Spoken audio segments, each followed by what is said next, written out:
Assalamualaikum warahmatullahi wabarakatuh.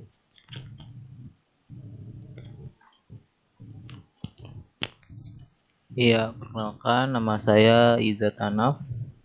Saya dari IT 401. Ya, di sini saya akan mempresentasikan tugas 2 beserta UAS dari pemrograman berorientasi objek.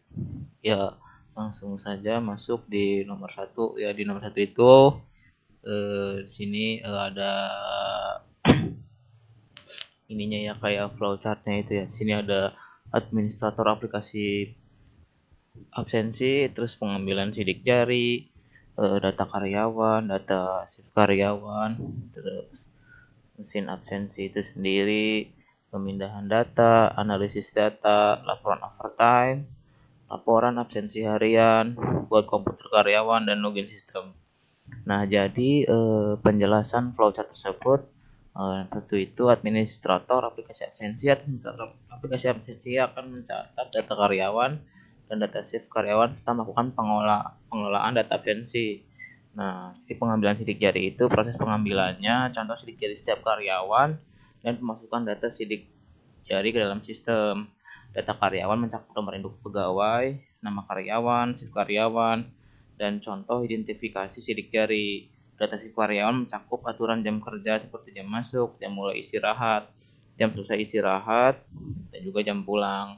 Mesin absensi digunakan untuk mencatat data kehadiran karyawan. Data dari mesin absensi dipindahkan ke dalam sistem setelah jam shift selesai untuk dianalisis. Administrator sistem melakukan analisis terhadap data absensi, termasuk masukkan data absen dan alasan ketidakhadiran. Laporan overtime, administrator melihat laporan jam overtime pada karyawan pada tanggal 20 setiap bulan.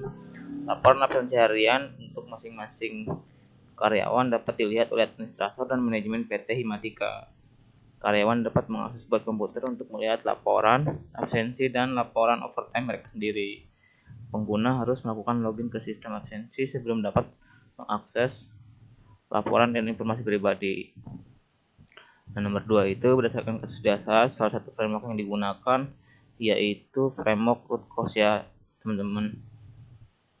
Nah, jadi langkah pertama itu permasalahan utama dalam sistem absensi Himatika kurangnya adalah akurasi dan efisiensi dalam mencatat pengelolaan data karyawan. Langkah kedua itu identifikasi akar penyebab. Untuk langkah ketiga itu rinci terhadap setiap akar penyebab. Jadi tuh ada kurangnya pelatihan, terus ketidakmampuan sistem absensi dalam integrasi dan analisis data, kurangnya pengawasan, ketidakmampuan buat komputer memberikan akses yang efisiensi. Angka keempat itu pengembangan solusi, jadi ada pelatihan kesadaran, terus integrasi dan analisis data, terus pengawasan tindakan terhadap ketidakhadiran, terus peningkatan buat komputer. Nomor 2 itu berikut adalah analisis rancangan proses dan use case diagram berdasarkan kasus di atas ya. Nah, di sini tuh ada administrator aplikasi berbasis absensi. Nah, ini adalah use case diagram. Nah, ini adalah use case diagramnya. Jadi si pengguna itu ada sistem absensi. Nah, dari awal si pengguna nih masuk ke sistem absensi. Nah, sistem absensi itu mencatat data karyawan, mengambil sidik jari, terus masukkan data absensi, terus menghasilkan laporan. Nah, ini penjelasannya nih. Jadi pengguna adalah aktor eksternal ya. Sistem absensi memiliki 4 use case utama, yaitu mencatat data karyawan, mengambil sidik jari, terus masukkan data, menghasilkan laporan. Nah, ini tuh activity diagramnya ya, teman-teman ya. Sini tuh ada administrator, terus entry data karyawan, simpan data karyawan. Nah, ini tuh sequence diagramnya. Jadi itu ada administrator juga, ada aplikasi absensi juga. Nah, kurang lebih seperti ini. Nah, ini untuk entry data shift. Nah, untuk entry data shift sendiri tuh, nah ini tuh ada activity diagramnya. Sini tuh ada administrator, terus dia tuh memasukkan data shift, terus menyimpan data shift.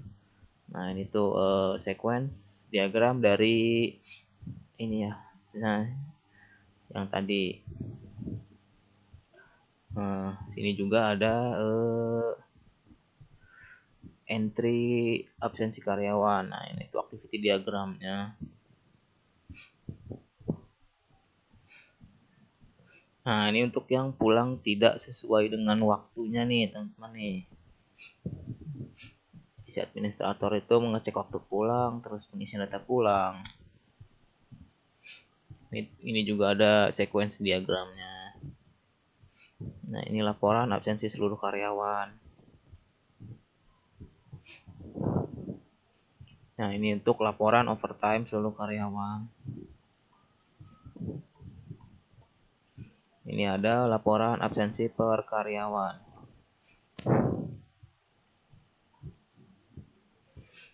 Nah, ini juga sama nih untuk melihat laporan overtime per karyawannya. Nah, ini itu untuk activity diagramnya.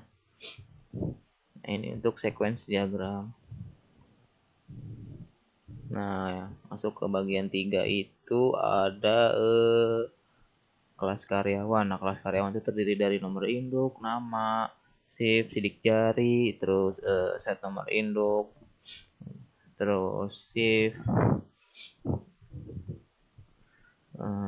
terus untuk yang kelas shift kerja itu ada shift kerja, ada jam masuk kerja, jam mulai istirahat, jam selesai istirahat, jam pulang, set jam masuk gitu, terus set jam mulai istirahat, gate jam mulai istirahat.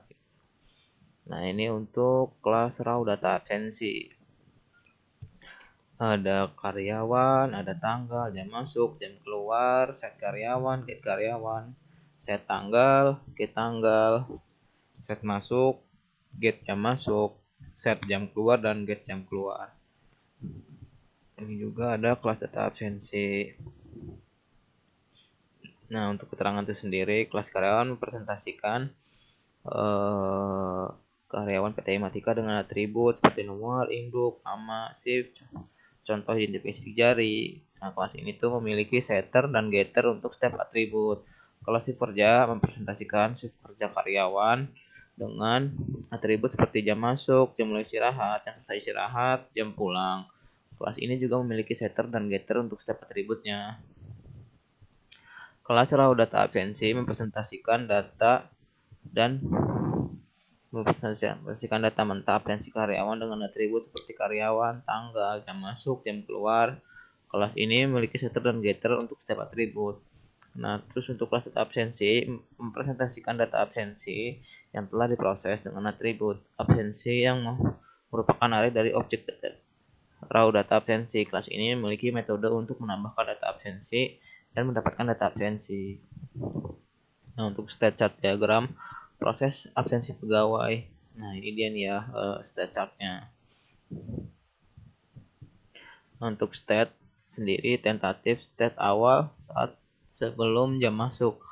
Nah, untuk masuk state saat pegawai sudah melakukan pencatatan pada mesin absensi. Nah, untuk istirahat sendiri state pegawai saat sedang jam istirahat.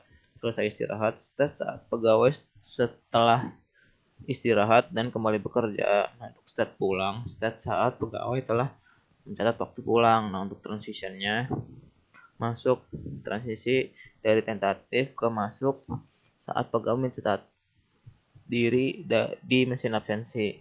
Mulai istirahat transisi dari masuk ke istirahat saat pegawai memulai jam istirahat. Selesai istirahat transisi dari istirahat ke selesai istirahat saat pegawai selesai istirahat dan kembali bekerja. Pulang transisi dari selesai jam istirahat ke pulang saat pegawai catat waktu pulang. Nah, untuk action sendiri masuk aksi saat pegawai mencatat diri dari mesin absensi, memperbarui jam masuk dan mengubah state menjadi masuk. Mulai istirahat aksi saat pegawai mulai jam istirahat, memperbarui jam mulai istirahat dan mengubah state menjadi istirahat. Selesai istirahat itu aksi saat pegawai selesai istirahat dan kembali bekerja, memperbarui jam istirahat setelah state menjadi selesai istirahat. Nah, untuk pulang aksi saat pegawai mencatat waktu pulang, memperbaharui jam pulang dan mengubah state menjadi pulang. Nah, itu diagramnya teman-teman. Di situ ada main program. Ada data absensi, laporan absensi, dan laporan overtime. Ada generate laporan overtime, ada generate laporan overtime. Dan sini ada user. Nah, user itu pakai data absensi, data karyawan, data absensi, tambah data karyawan, tambah data absensi. Terus ada paket laporan absensi. Paket laporan absensi itu terdiri dari generate laporan absensi. Nah, terus paket laporan overtime. Paket laporan overtime itu ada paket laporan overtime dan juga generate laporan overtime. Nah, jadi seperti itu. Nah, ini penjelasannya nih, kayak main program itu komponen utamanya untuk mengendalikan sistem absensi. Nah, untuk paket data absensi yang berisi komponen untuk mengelola data karyawan. Paket laporan absensi, paket yang berisi komponen untuk menghasilkan laporan absensi. Nah, kalau untuk paket laporan overtime, paket yang berisi komponen untuk menghasilkan laporan overtime. Nah, mungkin sekian penjelasan dari saya. Kurang lebihnya mohon maaf. Saya ucapkan terima kasih.